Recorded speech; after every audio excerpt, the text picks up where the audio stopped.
One of the questions that I get the most is, how did I become a Muslim? So I must have answered that question hundreds of times over the last few years. So it only made sense to make a video about it. That way more people, I guess, can know my story, and I can always refer people to this video when people ask me if I don't have time to explain. So I was born in London in 1974, and I ended up embracing Islam in 1992, so when I was 18 years old. The journey of how I got there, essentially, I'll try and just, sum it down to this bite-sized chunk for you. Growing up, I didn't believe in anything. I didn't believe in a creator. I didn't believe in God. I didn't believe in anything. I remember I prayed, something inside me made me pray 3 times when I was growing up, when I was a young boy. I remember, 2 of the things I can tell you about was that I prayed that Arsenal would win the double, the Champions League and the Premier League. Well, it wasn't called the Premier League at that time. And the other one was I'd be 6 foot tall. I did get the double. I didn't become 6 foot tall, not even close. But those were the only times that I ever even considered the possibility of there being a higher power. I grew up as a wild child. I was kicked out of every school I ever went to. I grew up with undiagnosed ADD, dyspraxia, which was diagnosed but didn't do much to make any difference. Essentially, that just meant I was terrible at, I was very clumsy and put things in the wrong order, and logical things were just not my forte. So growing up in London, as I said, I had an amazing childhood. I mean, I enjoyed every minute of it, despite the fact that I was getting expelled from every school and getting into trouble. A ridiculous amount of trouble. I started smoking when I was 9 years old, and you can guess if that's what I was doing at 9 years old, how bad things were by the time I got into my teen years. Anyway, I was just going about my life, partying and not really caring about anything. I never cared about education because I always believed that I was set up to go straight into taking over my father's business. My father took over the business from his father, and 100% all I thought was going to happen to me in my life was that business would become my business. So I had no business being interested in anything to do with education. So I was, as I say, expelled from every school and failed every exam. When I was 16 years old, I was at a party with a friend of mine, Simon. He was drunk. He'd been drinking, and I may have been doing that also. And I remember he was kind of like lying down on the sofa, and he said to me, "Don't you think sometimes? Don't you think?" I said, "Think what?" He said, "Don't you think sometimes why we're here? Are we just here just to do what we see our parents doing, making money, doing business, getting old and dying, and that's it? I mean, that's all there is to life?" I said to him, "Simon, you need to be quiet. You've been drinking too much, man. I don't want to think about these thoughts. You bring me down." And he said, no, seriously, why are we here? Why are we alive?" I said to him, "Listen, if you carry on talking like that, you might not be alive for much longer because you're ruining my evening." And that was it. I didn't think anything of it. But that question of Simon, his question really stayed in my mind. Now, it didn't stay here, because all that was here was partying and having fun. But it was here at the back of my mind, and from time to time, I'd think of that question. And I'd wonder, why are we here? Why? I mean, everything does seem to have a purpose, right? I mean, I'd never paid attention in school, but I knew that the moon did something, and I knew that nothing was happening by itself. I mean, something was controlling everything, whatever that thing was. So I don't know if it was arrogance or what, but there was, I wanted an answer to that question, but I didn't want it that badly. And it took until I had to go to the library. I remember I had some exams, and I just couldn't work at home because I was so easily distracted with my ADD. I mean, working at home just didn't, homework, no. So off I went to the library. I went to St. John's Wood Library. I remember it well. Lovely place. Got very little work done there, just kind of daydreamed and stared about. And as I was staring about and looking at the different books, I saw that there was a selection of books to do with religion.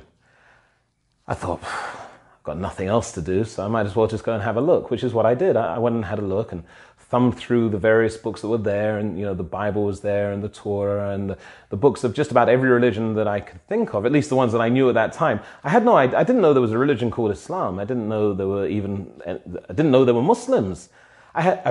Looking back now, I know that I had friends that were Muslims. I was surrounded by Muslims, but I knew nothing about Islam. Nobody told me about anything. I knew nothing.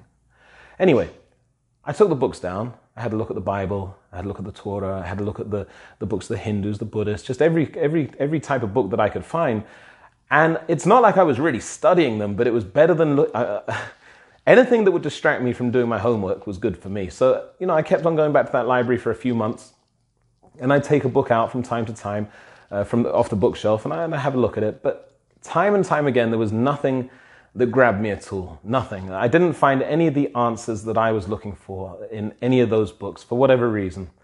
So I said, forget about it. I guess I'm never going to get the answer to that question, am I? I think by that time I was probably about 16. I was going on 17 at that time. And I just thought, well, there is no answer. I'd like there to be an answer to that question, but forget about it. Who cares? Go back to partying, which is what I did.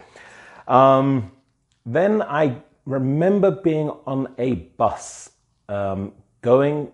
I don't remember exactly where I was going, so I don't want to say it was a lot of years. I don't remember everything, but I remember being on a bus and I was going past a mosque, a big mosque built by King Fahd in Regent's Park. A beautiful building that I'd gone past hundreds of times in my life, if not thousands of times. On this day, it was a Friday, I saw hundreds of people going into the mosque, and I saw people from Africa wearing their African traditional dress. I saw people from Asia wearing their traditional clothes. I saw people from the Gulf area. They were wearing their traditional clothes. I mean, it was just a complete mix of people. And that was something that I hadn't seen anywhere, because generally speaking, when I see people going to church, everybody looked pretty much the same, and that would apply to just about any of the religious establishments that I could think of at that time. But here I was seeing something that was completely different. Who are all these people? I thought to myself. So I got off the bus. I remember now, I was going to college, and that's why I probably felt it made me laugh now thinking about it. I remember I was going to Kensington College because I had to retake my exams, and my parents had put me in this private college with just, I think, 3 students per tutor in a hope that maybe this time their son would actually pass some exams. So anything, again, ADD, distract me from doing what I should be doing. I jumped off the bus and I went over to the mosque. Now, at that time, the picture of Arabs was really bad on the television. I remember seeing horrific images of people in Iran, people that were hijacking planes, people were holding a machine gun in one hand and a copy of the Quran in the other hand and screaming, and I saw people beating themselves in Iran. It was some disgusting images that made me very, very fearful of Arabs. And I didn't know anything about Islam. I didn't even know there was a religion called Islam, but I did know that these people, some of them, looked like the people that I'd seen on television. So I was really, hesitant to go anywhere near them. And I just sat quite far back on a wall. But something about this spectacle kind of kept me there. And I remember looking at them, on Friday, there's a Friday speech. If you don't know, it's called a khutbah. And that's a speech that the imam, so that's the person who leads the congregation in prayer, delivers. And so he delivered the speech, and the people came and they went, and they left. They filed out of the mosque one by one. And I must have been sitting there for about an hour and a half. I mean, that's ADD for you, I guess, or it was my calling. Let's put it that way. I don't want to start getting too philosophical. But something made me stay there and wait for the last person to leave. And I was sitting on a wall, and I was just about to get up and say, I might as well get to what's left of college now. I've missed most of my classes.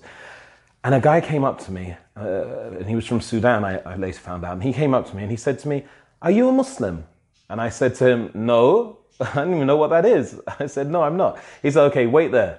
So I waited there. I was like, what's going to happen now? I come back with a machine gun or something. Anyway, he came back with 2 books, and I'll always remember it was a translation of the Quran in English. And there was another book by a Canadian lady, and I remember it to this day. I think she was called Suzanne Hanif, and the book was called What Everybody Should Know About Islam and the Muslims. And he said to me, "Look, take these books, look after these books, read these books, and if you have any questions, come back to us and we'll be happy to answer your questions." I was like, "Oh, that's really nice, thank you. That's nice." Like, people don't usually just give you things for free. And he wasn't pushy, and he wasn't telling me anything about the religion. He was saying, "Look, here's 2 books that can help you." I was like, "Oh, touch, nice." So anyway, I went home, I got those books. I remember I hid them in my bedroom because I thought that if my parents find them, they're not going to be happy with anything, that's not their way of life. So I remember putting the books in my top shelf. I can remember it now that I'm thinking about it. And I remember the first time I took down the translation of the Quran, I was like, all right, let's get into this one now. And immediately after reading it, I thought, well, it's another book that I'm not going to find any answers in. There's nothing here that makes sense to me. But the reason it didn't make sense to me was it was written in really old Shakespearean English. And that was just too much hard work for my ADD mind. I wanted, something instantaneous. I didn't want to have to wait about. So I remember I put the book back. About 2 weeks later, I took it down, had a thumb through some of the pages. Same thing. I said, I can't make head or tail of this. So I gave up on it. And I put it back. Then I think I was close, and I forgot about it basically, carried on partying and doing what I had to do. And I remember being on a bus. The next thing that happened to me, I was on a bus and I was about 17 and a half, I think. And I was on a bus and there were these two ladies talking about a place in London that they went to where they heard people stand up and publicly talk about their faith. And they were saying, oh, it's amazing. There was a guy was standing there, he was talking about, Christianity. There's another guy talking about Islam. There's another guy, talking about Buddhism. And she was describing a place that I later found out was Speaker's Corner in Hyde Park, which many people will be familiar with. So when I heard them talking like that, actually, I remember at first, nothing really kind of triggered. I was like, oh, whatever, Islam, Muslims, that's not what I'm about. I'm not interested in that. And then she mentioned, oh yeah, he had a Quran in English. And I thought, oh, Quran, wait, I've got one of those. Okay, wait a minute, there could be something there. And I remember at the same time I was listening to a lot of hip hop, and at that time as well, a lot of the music, was talking about Islam and the Quran. So there was a bit of momentum for me to find out more as I was getting closer to my 18th birthday. So I went to Speaker's Corner, and it was crazy. I remember thinking to myself, what am I doing? It was a Sunday, I wasn't, usually on a Sunday I'd have a hangover. I would be wasted from the night before. Somehow I managed to make it to the park. I don't even know if I went to sleep the night before. I went to the park.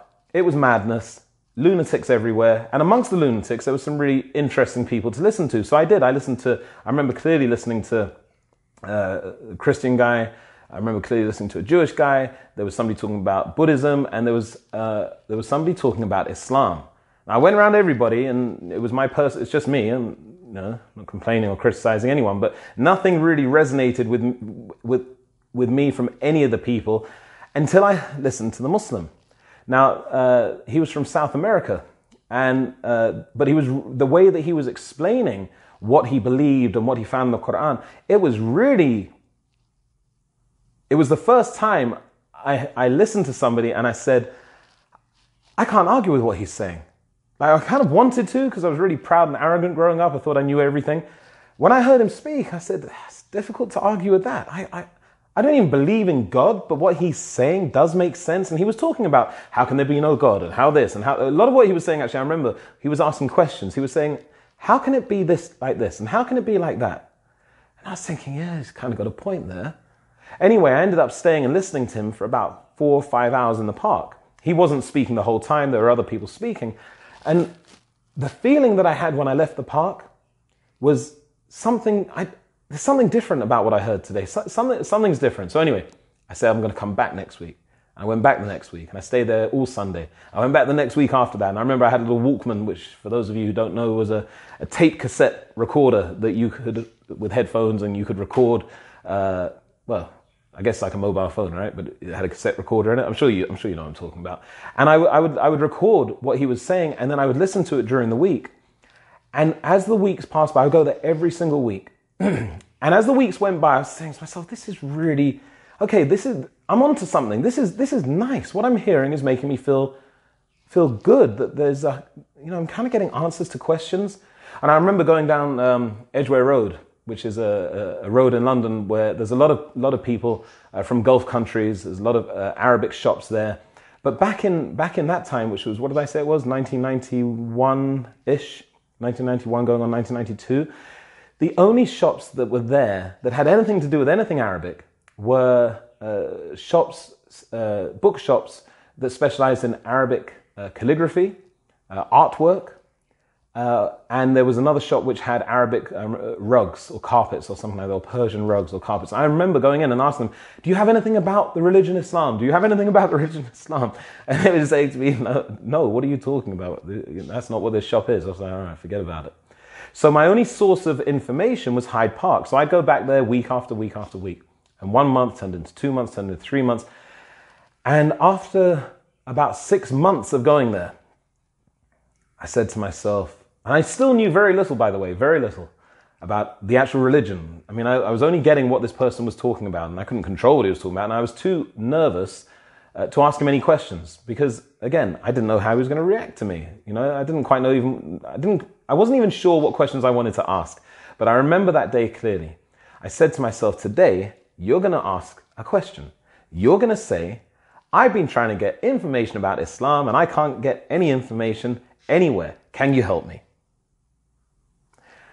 That's what I planned to say. So I waited for him to speak and I got really nervous. I remember, I don't even know looking back why I was so nervous, but I was 18 years old and completely outside my comfort zone. And I said, all right, you're going to do it. So I just went over to him. I said, hi. I remember it clearly. I said, hi. I know you might not have time for somebody like me. Don't ask me why I said that. That's what I said. I know you might not have much time for somebody like me, but I think I want to become a Muslim. That's what came out of my mouth. He said, you want to become a Muslim? What do you know about Islam? I said, that's what I meant to say. I don't know anything about Islam and I'd like some information about Islam. He said, I can help you if you like. You want to talk? I said, yeah, that would be amazing. So we sat down and we talked in the park, in Hyde Park. It was a beautiful, beautiful day. Honestly, I remember it like it was yesterday. I was saying to somebody else yesterday, I said, I can remember that day. I can remember the clouds. I can remember everything about that day so clearly. I sat down and this guy gave me so much time. It must have been about 2.5 hours altogether. And he answered all of my questions to the point that I couldn't think of any more questions to ask him. And I remember he said to me, look, everything that I've mentioned to you today, do you know, and you've been listening to over the past 6 months, and do you believe that there is no deity worthy of worship except the one true creator of the heavens and the earth, whose name in Arabic would be Allah? Is that what you believe? At that point, for 6 months, I've been listening and thinking about and become convinced about the fact that yes, there is a higher, there is a higher being of some sort. I don't know the name of that being, but I know I'd come to the realization that I didn't create myself. And, as for the Big Bang theory, well, bangs never produce perfect order, which is what I was seeing around me in creation. So I at that point, I did believe that there was a creator. And I certainly believed that the book and the teachings that the person who was called Muhammad was brought to the world 1400 years ago, I certainly believe that what that person was saying couldn't have been the words of a normal, regular human being, because I've been reading a lot about the scientific things that he'd said, as well as the things to do with society. And there was no way that somebody who couldn't read or couldn't write, as documented by historians, could have known all these things. So I was convinced about two things. I was convinced there was definitely a higher power, that there had to be a creator. And I believed that it had to be one creator, because if there was more than one, there'd be confusion, there'd be problems. So I believed that there was one creator. And I did believe that the person who was sent with the Quran, who was Muhammad, peace and blessings be upon him, which is a short prayer that we say out of respect after mentioning his name. I believe that man was no normal man, and that he was a messenger, and that he was the final messenger, because the Quran was sent as the final book. So him, that being the final book, yes, I believed he was the final messenger.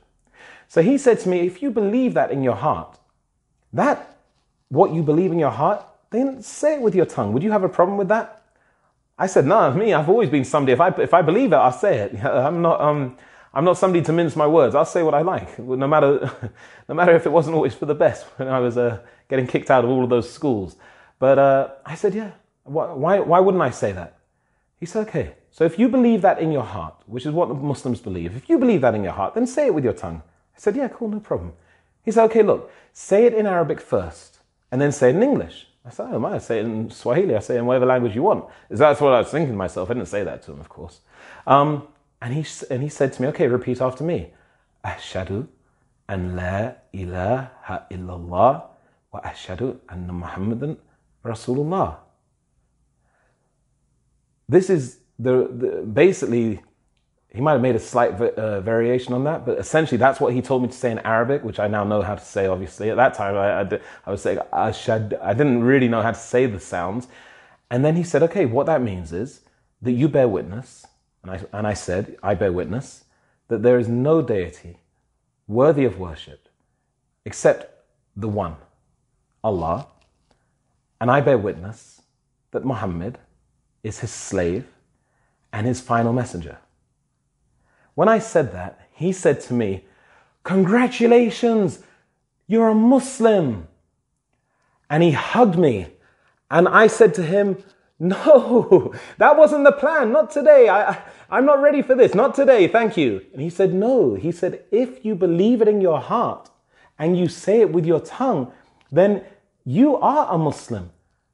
I said, I'm not ready. You don't understand. And as I was saying this, I looked around and there were people for as far as I could see. I didn't realize, but as I'd been speaking to him, people had been gathering around us, behind us, listening and watching because they knew what was happening. They knew that this person wanted to know about Islam and there was a good chance at the end of it, he might actually become a Muslim. I was the only one who had no idea. I said to him, as I saw all the people and they were coming closer to hug me, I said to him, I'm doing bad things. You don't understand. Like I'm doing, not really bad, but I'm smoking, I'm drinking, I'm doing other things. I'm doing some bad things. I'm not a holy guy. And he said to me, doesn't matter. Believe in your heart is the first step. Just believe what you believe and then take it step by step. As he said that, I thought to myself, and I remember he let go of me because he was hugging me. He let go and I remember thinking, all right, okay. And as I was processing it, people were hugging me and people were so happy for me. And I was thinking, what? I don't know about all this. And I was having mixed emotions. I remember one guy, he saw my cigarettes in my shirt pocket. He said, you won't be needing these anymore. And he took them and he broke them. And I was like, no, I definitely will be needing them. And I need one right now. What are you doing? And it was all a bit too much for me. I remember feeling quite overwhelmed, but not in a bad way, in a, wait, did this just happen type of way? He said to me, there's no compulsion in religion. But if you believe what you believe in your heart and you say it with your tongue, then you're from the Muslims. And a Muslim is one, he told me, who just submits his will to the will of Allah. So what he wants to do, if it's different from what the Creator would like him to be doing in terms of living a pure life and so on and so forth, he leaves that habit, those behaviors. Why? Because he knows that his Lord created him to live in a different way, in a better way, not to do things that hurt them.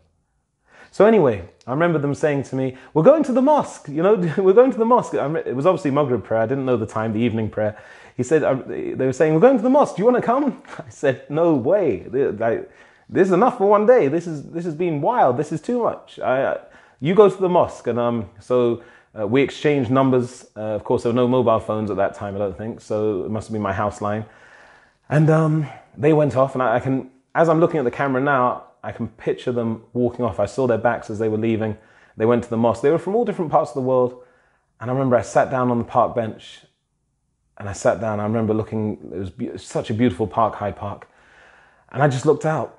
And I remember looking up at the sky and I said to myself, this is the best decision you've ever made in your life. You did it. This is the best decision you ever made in your life. And I remember saying that to myself. And I remember feeling quite overwhelmed, thinking like, what now? What now? And I guess that's something that I'll leave for another video. I don't know if anyone watched this, but I guess it seems appropriate. It's the month of Ramadan. And I actually became Muslim just before the month of Ramadan back in 1992. And I don't know how many years ago that was. Maths wasn't always my strongest thing, but I'm 46 now. So that's my journey. And that's how I embraced the religion of Islam. So I hope you enjoyed watching it.